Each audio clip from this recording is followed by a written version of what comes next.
Hello everyone, welcome to खुशी की दुनिया। खुशी की दुनिया में आपका बहुत बहुत स्वागत है। पहले अध्याय में हमने विषाद योग को पढ़ा और सुना। इस अध्याय में अर्जुन को अपने युद्ध में खड़े संबंधियों को देख करके मोह उत्पन्न होता है और उसने अपना दुख भगवान के सामने रखा और अपने शस्त्रों का त्याग कर दिया। अब आगे अध्याय 2, ज्ञान योग या फिर सांख्य योग। यहाँ पे हम जानेंगे कि कैसे वसुदेव श्री कृष्ण जी कहते हैं कि हे अर्जुन, युद्ध की इस विषम स्थिति में तू कैसे अज्ञान और मोह में घिर गया है। ये ज्ञानी और महान पुरुषों का आचरण है ही नहीं। इसीलिए हे पार्थ, अपने मन की कमजोरी का त्याग कर और अपने कर्म का नहीं। जो व्यक्ति अपने कर्म से मुंह मोड़ लेता है उसे केवल अपमान का ही सामना करना पड़ता है। तू जिन चीजों के लिए शोक कर रहा है ना अभी, वो इसके योग्य तो है ही नहीं। ज्ञानी जन जिंदा या फिर मरे हुए लोगों का शोक करते ही नहीं है। ये जान ले तो कि ऐसा कोई काल नहीं है जब मैं नहीं था, तू नहीं था या फिर यहाँ पे मौजूद लोग नहीं थे, और ना ही कभी ऐसा समय आएगा जब हम सब नहीं रहेंगे। बदलाव तो इस प्रकृति का नियम ही है। पंच तत्वों से जो ये शरीर बना है ना, ये एक समान नहीं रहता है। समय के साथ इसमें बदलाव होता ही रहता है और मृत्यु के बाद एक नई शरीर का जन्म होता है। इसीलिए धीर पुरुष न शोक करते हैं और ना ही इससे मोहित होते हैं।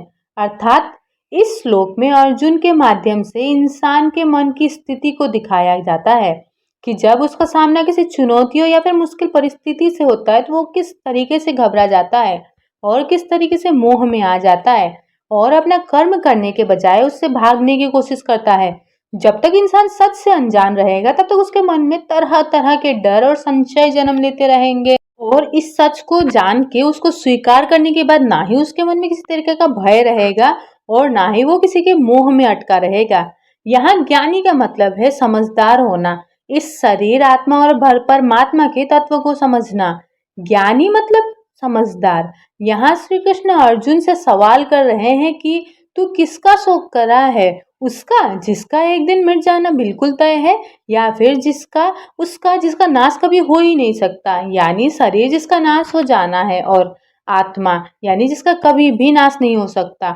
अगर नाश होना तय है तो दुख कैसा, और जिसका नाश हो ही नहीं सकता उसका लिए दुख कैसा।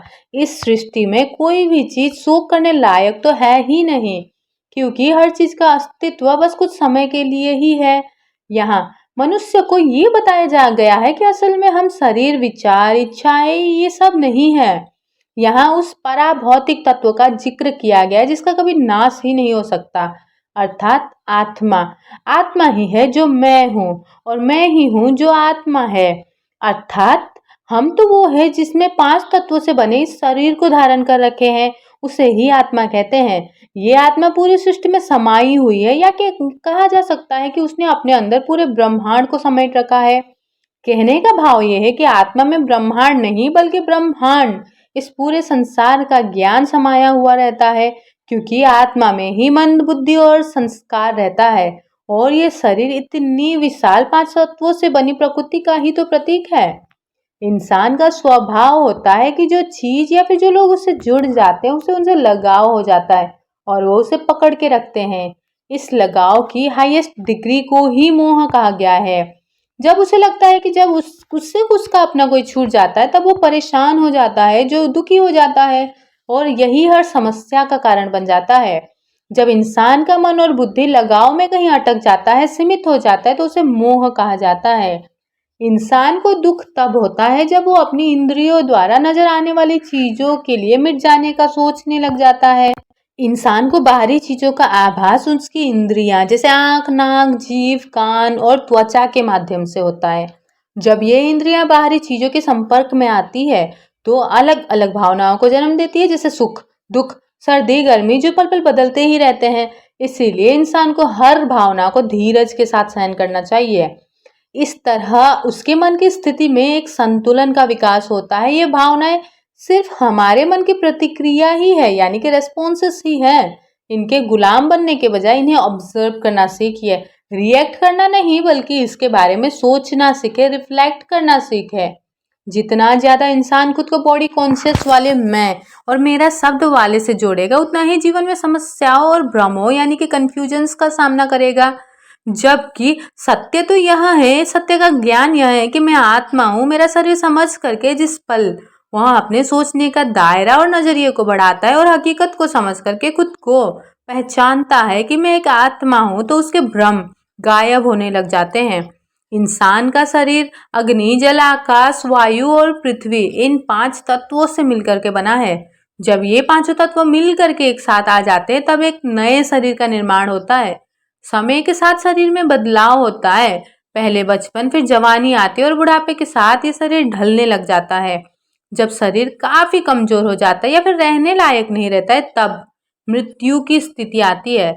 जब ये आत्मा शरीर को छोड़ देती है तो उस इंसान को मृत कहा जाता है। मृत्यु के बाद पांचों तत्व वापस प्रकृति में अपने अपने मूल तत्वों में मिल जाते हैं। इसीलिए असल में यहाँ खत्म तो कुछ भी नहीं हुआ। इस श्लोक में समझाया गया कि इंसान कमजोर नहीं होता है, उसका डर, मोह, भ्रम पैदा करता है, कंफ्यूजन क्रिएट करता है, जिस वजह से उसका मन कमजोर पड़ जाता है। ज्ञानी और महान लोग कभी भी अपने कर्तव्य से पीछे नहीं हटते हैं और एक क्षत्रिय होने के नाते अर्जुन को भी अपना अस्त्र शस्त्र संभाल करके युद्ध लड़ना ही पड़ेगा। यहाँ श्री कृष्ण ये समझाना चाहते हैं कि इंसान को अपना समय और मेहनत उन चीजों पे बर्बाद नहीं करनी चाहिए जो इस दुनिया तक ही सीमित हो जाए। इसके बजाय हमें उन चीजों पर ध्यान देना चाहिए जो आत्मा के लिए जरूरी है, आत्मा की उन्नति के लिए जरूरी है, इस शरीर के लिए नहीं। अगर इस शरीर का जन्म हुआ है तो एक दिन इसका मिट जाना भी तय है। इसीलिए किसी चीज से मोह मत करो, बस अपना कर्म पूरी निष्ठा और ईमानदारी से करते रहो। अगर जीवन के संघर्ष से भागोगे तो काया के अलावा कुछ नहीं कहलाओगे और जीवन में कभी आगे नहीं बढ़ पाओगे। और इस प्रकार यहाँ पे स्पष्ट बताया गया है कि प्रेम अनिवार्य है और मोह त्याग देने यानी कि छोड़ने के योग्य है। मोह के कारण ही परिवार में कलह और संसार में भ्रष्ट आचरण फैलता है। अब अगले अध्याय श्लोक 2 में श्री कृष्ण कहते हैं, हे कुंती पुत्र, सुख दुख कभी सदा के लिए नहीं रहते हैं, मौसम की तरह ये भी बदलते रहते हैं।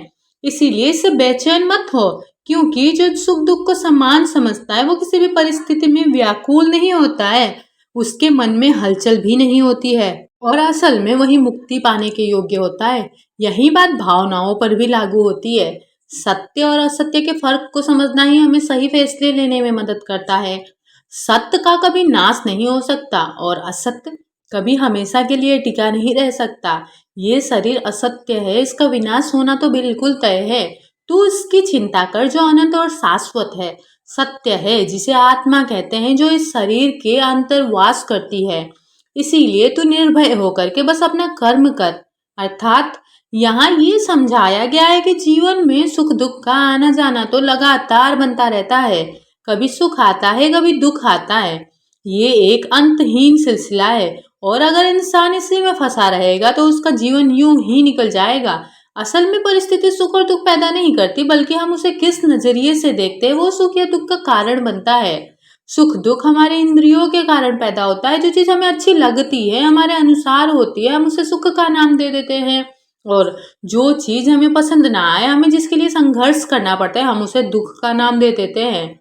ये सिर्फ हमारे इंद्रियों का खेल है और अक्सर हम इस इंद्रियों के पसंद नापसंद में फंस करके अटक जाते हैं। अगर हम सुख से मिलने वाली खुशी और अहंकार या फिर दुख से मिलने वाली तकलीफ में ही फंसे रह जाएंगे तो जीवन में आगे नहीं बढ़ पाएंगे। इसीलिए सुख और दुख दोनों ही हमारे जीवन के लिए समान बनाए रखो। ना खुद अहंकार में आने दो और ना ही दुख से मन को भारी और निराश बनाओ।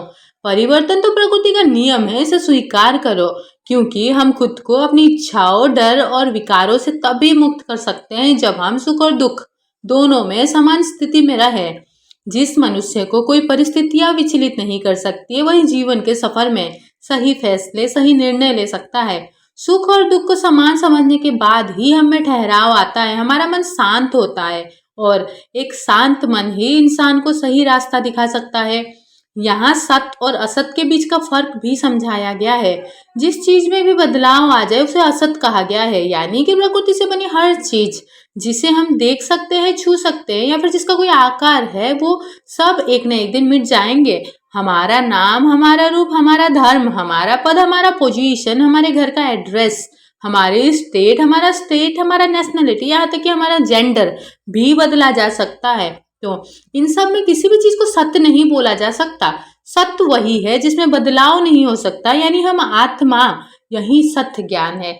ज्ञान को सत्य भी कहा गया है और आत्मा को भी सत्य कहा गया है। जब आत्मा को सत्य का परिचय होता है तब वो अपने सत्य स्वरूप को अनुभव यानी कि एक्सपीरियंस करती है और शरीर और इंद्रियों की गुलामी यानी कि बंधन से अपने मन को मुक्त कर देती है। हम बंधन में तब आते हैं, बेचैन तब होते हैं जब हमें नाश होने वाली चीजों से लगाव होता है। जैसे कि सबसे पहला लगाव हमें अपने ही शरीर से हो जाता है, क्योंकि हम खुद को शरीर ही समझ के चल रहे होते हैं। मुक्ति का असली मतलब है सत्य को जानना, यानी कि आत्मा के अच्छे स्वरूप को, सत्य स्वरूप को जानना, जिसका सत्य स्वरूप है, जो निराकार है, जो सब कुछ अपने में समेटे हुए हैं। उस भाव में टिक जाना कि हम आत्मा है और इसका कभी भी नाश नहीं हो सकता। इसे ही आत्म अनुभूति यानी कि सेल्फ रियलाइजेशन कहते हैं। इस अनुभूति के बिना इंसान खुद को शरीर यानी कि मर जाने वाला ही समझता है और सब कुछ इसी शरीर के लिए करता है। मृत्यु से डरता है, भय में जीता है और लगाव और मोह में फंस जाता है। इसी शरीर के लिए चीजें, रुपया, पैसा इकट्ठे करने के लोभ, लालच में ही जकड़ा हुआ रहता है और शरीर को मिले रंग, रूप, पद, पोजीशन के चलते या तो अभिमान या फिर हीन भावना में जीता रहता है। जबकि सच यह है कि इंसान हाड़ मांस का पुतला है, शरीर नहीं है बल्कि आत्मा है। शरीर तो कर्म करवाने का एक साधन है, जैसे एक रोबोट बिना सॉफ्टवेयर के नहीं चल सकता है, वैसे ही यहाँ शरीर बिना एनर्जी यानी कि बिना आत्मा के नहीं चल सकता है। हे कुंती पुत्र, न तो यह आत्मा को कोई मार सकता है, हाँ इस शरीर को मारा जा सकता है, लेकिन आत्मा को कभी नहीं। आत्मा तो अजर है, अमर है, ना ये किसी काल में जन्म लेती है और ना ही मरती है। इसे नष्ट नहीं किया जा सकता है। जिस प्रकार मनुष्य पुराने कपड़े छोड़ करके नए कपड़े धारण करता है, वैसे ही आत्मा नया शरीर धारण करता है। आत्मा को ना अस्त्र शस्त्र काट सकते और ना ही अग्नि जला सकते हैं, न पानी गला सकता है और ना ही वायु सुखा सकती है। आत्मा को देखा नहीं जा सकता है, इसमें कभी बदलाव नहीं होता है। अपने सत्य स्वरूप में आत्मा तो परम शुद्ध है, इसमें कोई विकार नहीं होता है। अब अगले अध्याय में आत्मा के स्वरूप के बारे में बताया गया है। आत्मा काल से परे है, क्योंकि इसका निर्माण प्रकृति से नहीं हुआ है, इसीलिए इसे नष्ट करना भी संभव नहीं है। नष्ट वो होते हैं जो इस प्रकृति से बनते हैं। कोई भी चीज नष्ट तब होती है जब उसका कोई साकार रूप होता है, या फिर वो 5 तत्वों की बनी प्रकृति से बनी हुई होती है, अथवा जिसे हम इंद्रियों द्वारा देख सकते हैं, अनुभव कर सकते हैं। लेकिन आत्मा को देखा ही नहीं जा सकता है, जो साकार ही नहीं है उसे कोई कैसे मारेगा। आत्मा के माध्यम से ही ये शरीर, इंद्रियां सब चल रही है। जब आत्मा आत्मा को रति भी कहा जा सकता है और शरीर को रथ भी कहा जाता है, इसीलिए बिना आत्मा के शरीर को अर्थी यानी कि अरथ ही कहा जाता है। जब आत्मा शरीर को छोड़ देता है वो मृत्यु की कहलाती है। ये आत्मा हर जीव में मौजूद है, इसीलिए हम सभी एक तरह से एक दूसरे से ही जुड़े हुए हैं। मनुष्य की सबसे बड़ी कमजोरी होती है मौत का डर। ये डर उसे आगे नहीं बढ़ने देता है। मौत से डरने की नहीं, बल्कि उसे समझने की जरूरत है, क्योंकि मृत्यु शरीर को आती है और ये एक अटल सच है। वो तो होना ही है। जब सेल्फ रियलाइजेशन के द्वारा हम खुद को आत्मा मान लेते तो समझ जाते हैं कि मैं आत्मा अजर, अमर, अविनाशी हूँ और यह शरीर नाशवान है। इसका नष्ट होना तो तय है। असल में मर जाने का असली मतलब होता है बदलाव की प्रक्रिया। मनुष्य इस बदलाव से इसलिए डरता है, दुखी होता है, क्योंकि वो खुद को शरीर मानने की भूल कर बैठता है। इसीलिए ये जरूरी है कि मौत से घबराओ नहीं, इस कभी न टलने वाली सच को स्वीकार करो, क्योंकि सच को स्वीकार करने से मौत का डर इंसान के मन से निकल जाता है। अगर इंसान के मन से ये डर निकल जाता है तो वो निर्भय हो जाएगा और बेखौफ होकर के अपना कर्म कर पाएगा। और यहाँ पे बेखौफ होने का अर्थ यह है कि मरने के डर से कई बार हम अपनी जिम्मेदारियों से पीछे हट जाते हैं, और डर इंसान की मानसिक बौद्धिक शक्तियों को खत्म कर देता है, यानी कि सोचने समझने की शक्ति भी खत्म कर देता है। इस कारण से उसके कर्मों की क्वालिटी बिगड़ जाती है और फिर इंसान को कर्म के अकॉर्डिंग ही फल भी सजा के रूप में भुगतना ही पड़ता है। ये ज्ञान कर्मों की ही समझ देता है। एक डरा हुआ मन कभी भी सही कर्म और निर्णय नहीं कर सकता है। इसीलिए सबसे पहले भगवान हमें मृत्यु के डर से मुक्त कर देते हैं, निर्भय यानी कि बेखौफ बनाते हैं। श्री कृष्ण आगे कहते हैं, अगर तू अपने कर्म से पीछे हट गया तो तुझे अपमान के अलावा कुछ नहीं मिलेगा। अगर तू ये राज्य या विजय नहीं पाना चाहता तो हार जीत सुख दुख को समान समझ करके युद्ध कर। इस तरह तू पाप का भागीदार नहीं बनेगा। अब तक तू ज्ञान योग के बारे में सुन रहा था, अब कर्म योग के बारे में सुन, समझ। अर्जुन सोच रहे थे कि अपने लोगों की हत्या करके वो पाप के भागीदार बनेंगे, और वो सोचते थे किसी काम या कर्म के को समझ करके किसी को पाने की इच्छा रखना ही इंसान को कर्म के बंधन में बांधता है। लेकिन जब कोई कर्म बिना इच्छा के किया जाता है तो वो आत्मा को आजादी यानी कि स्वतंत्रता देता है। और सांख्य या ज्ञान योग इस ब्रह्मांड के अटल सत्य के बारे में बताता है, यानी इंसान को ये समझाता है कि असल में वो एक पवित्र आत्मा है, पंच तत्व से बना शरीर नहीं। और ये ज्ञान हकीकत और भ्रम के बीच का फर्क सिखाता है। सच का ज्ञान अज्ञानता को यानी कि नासमझी को नष्ट कर देता है। अज्ञानता ही इस संसार में मृत्यु का कारण बनता है और सारे दुख और भ्रम इसी के साथ जुड़े हुए हैं। योग या कर्म, योग कर्म का माध्यम है। इस रास्ते पे चलने वाले किसी कर्म के माध्यम से कुछ पाने की इच्छा नहीं करते हैं। जब इंसान खुद को भगवान द्वारा चुना हुआ एक जरिया मानता है तो वो भी कर्म योग ही कहा जाता है। इच्छा और लगाव इंसान को छोटे छोटे छाप पैदा कर देता है उनके मन में, और जो भविष्य के कर्म और एक्शन का बीज बनते हैं। फल की इच्छा किए बिना ही नए कर्म का निर्माण नहीं हो पाता, बल्कि इंसान को आत्मा यानी कि सेल्फ रियलाइजेशन की ओर ले जाते हैं, और यही कर्म योग का रास्ता है। तो आखिर कर्म का बंधन है क्या? कोई भी कर्म किसी मकसद के साथ में किया जाए या फिर उसमें उसके बदले में किसी को पाने की इच्छा हो। इच्छा इंसान को अच्छा नहीं बनने देती है। इसीलिए खुद की सही पहचान करके यानी कि खुद को आत्मा परमात्मा की रचना मान करके मन के द्वारा ये विचार करना होता है कि मुझ आत्मा के पास में वो सुख शांति शक्ति है ही, मुझे चाहिए नहीं बल्कि मेरे पास में ये सब है। और ये विचार मन की शक्ति के माध्यम से वह साधन या फिर आवश्यक वस्तु या फिर फल आपको दिलाता है। इसे आस्क एंड गिवन कॉन्सेप्ट भी कहा जाता है। इच्छा करना लालच और लगाव को जन्म देता है। कर्मों के फल की इच्छा करना ही भ्रष्ट आचरण की शुरुआत है, क्योंकि लालच और लगाव की कोई भी सीमा नहीं, और यही गलत कदम करने के लिए इंस्पायर भी करती है, जिसके कारण फिर डर और हिंसा फैलते जाती है। इस कर्म योग में आत्मा अनुभूति की सबसे ऊंची स्थिति में पहुंचना भी संभव है, क्योंकि इंसान एकाग्र मन के साथ में काम करता है। जो लोग कुछ पाने के लिए अंतहीन इच्छाओं के साथ में कर्म करते हैं उनका व्यक्तित्व टूटने और बिखरने लगता है। बिखरे हुए मन के साथ में वे अपने काम में पूरा फोकस ही नहीं कर पाते हैं, इसीलिए उनकी कोशिश अक्सर असफलता में ही बदल जाती है। अब अगले श्लोक 5 में श्री कृष्ण कहते हैं, हे अर्जुन, इस प्रकृति में 3 गुण है, सत्व रजस और तमस गुण, जिनसे तुझे ऊपर उठना है। तेरा अधिकार सिर्फ कर्म करने में है, उसके फल में नहीं है। इसीलिए तू फल पाने की इच्छा से कर्म मत कर। इस तरह तू हर बंधन से मुक्त हो जाएगा। अर्थात श्री कृष्ण भगवान कहते हैं या मनुष्य को 3 गुणों से ऊपर उठने के लिए बोल रहे हैं। प्रकृति 3 गुणों से बना हुआ है, यानी सत्व पवित्रता, प्रकाश सद्भाव यानी लाइट, सद्भाव जुनून बेचैनी गति, और तमस जड़ता और अंधकार। ये तीनों गुण सभी जीवों में अलग अलग मात्रा यानी कि अलग अलग डिग्री में रहते हैं। मन और बुद्धि इन गुणों से बनी हुई है। इनसे ऊपर उठने का मतलब है मन और बुद्धि से परे जाकर के अपनी असली स्वरूप को पहचानना। सत्व में आत्मा के 7 गुण यानी कि हाईएस्ट डिग्री पे रहते हैं। ज्ञान, शांति, सुख, प्रेम, पवित्रता, आनंद और पवित्रता और शक्ति। इन 7 गुणों का कम होना ही आत्मा को रजो यानी फिर रजो प्रधान अवस्था में लाता है, और इनका बहुत अधिक कम होना ही आत्मा को तमो और तमो प्रधान अवस्था में लाते हैं। रजो में आत्मा फिर भी अपने आप को गुणों के सहारे अच्छे कर्म करता है, सत्कर्म करता है। तमो या तमो प्रधान यानी कि अंधकार, अर्थात ज्ञान समझ की कमी के कारण कर्म भी भ्रष्ट हो जाते हैं और सभी को दुख देने वाले कर्म करते हैं।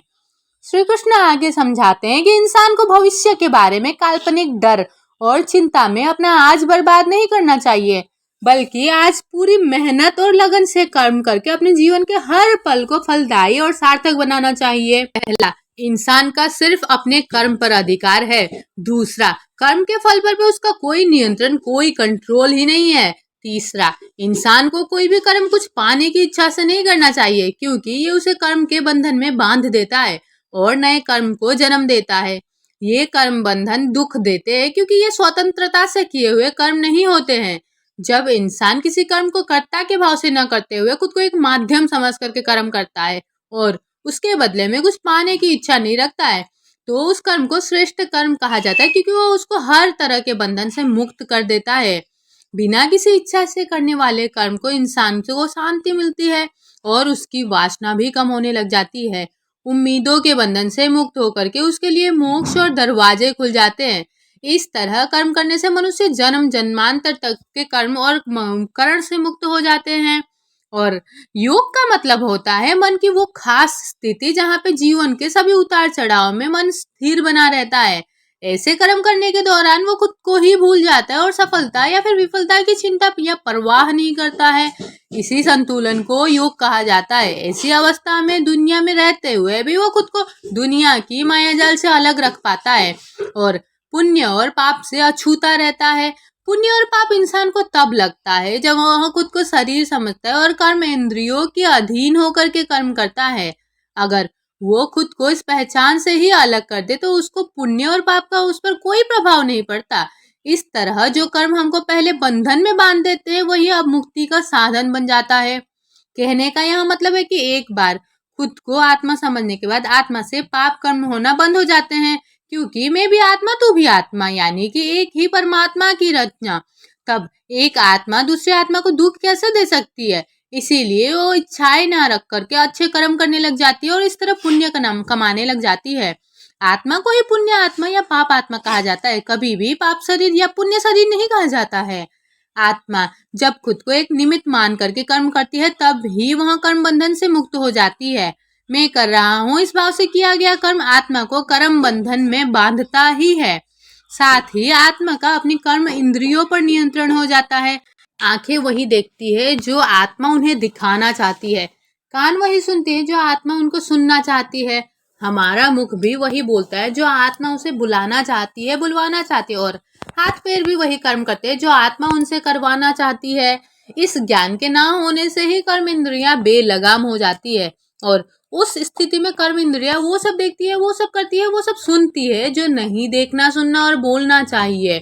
अब अगले अध्याय में, हे पार्थ, जब मनुष्य मन की सभी इच्छाओं और विकारों को पूरी तरीके से त्याग देता है तो उसे खुद को खोजने में यानी कि आत्मा खोज में संतुष्टि मिल जाती है। उस स्थिति को स्थित प्रज्ञ कहते हैं। वो जिसका मन विपरीत स्थिति में हिलता नहीं है, वो जो शारीरिक सुखों के पीछे भागता नहीं है, जो आसक्ति डर और क्रोध से मुक्त है, ऐसे मनुष्य को स्थिर बुद्धि वाला कहा जाता है। अर्थात इस दुनिया में दुख और प्रतिकूल परिस्थितियों का कोई अंत नहीं है। जो मनुष्य सुख और दुख की परिस्थिति में समानता बनाए रखती है उसे स्थिर बुद्धि कहा जाता है।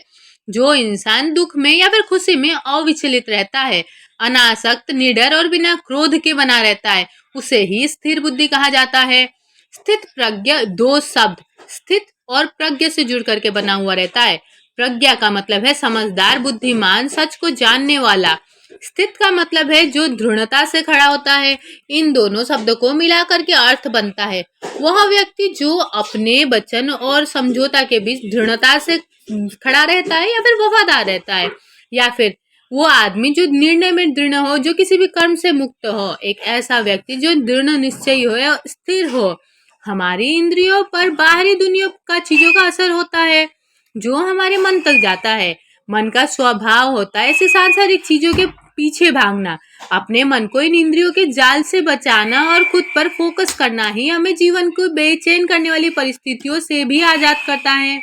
अगर मन को इन दो पहलुओं पर ट्रेन किया जाए, पहला आत्मनियंत्रण यानी कि सेल्फ कंट्रोल में रहना, और दूसरा जो किसी भी वस्तुओं के साथ में ना तो लगाव करना और ना ही उसके प्रति घृणा रखना, इस तरह उनके प्रति खिंचाव और आकर्षण को कंट्रोल में रखा जा सकता है। मन की ये स्थिति जिसमें किसी भी चीज की भावना के कारण कम हलचल हो, उसे शांति या फिर प्रसाद कहा जाता है। अगर इंसान की इच्छा पूरी ना हो तो उसे क्रोध आता है, क्रोध से भ्रम पैदा होता है और भ्रम से इंसान को बुद्धि का नाश होने लग जाता है, तो उस इंसान को बर्बादी की ओर ले जाता है। लेकिन आत्मनियंत्रण इंसान को संयम के साथ हर खिंचाव, हर आकर्षण से मुक्त करके शांति देता है।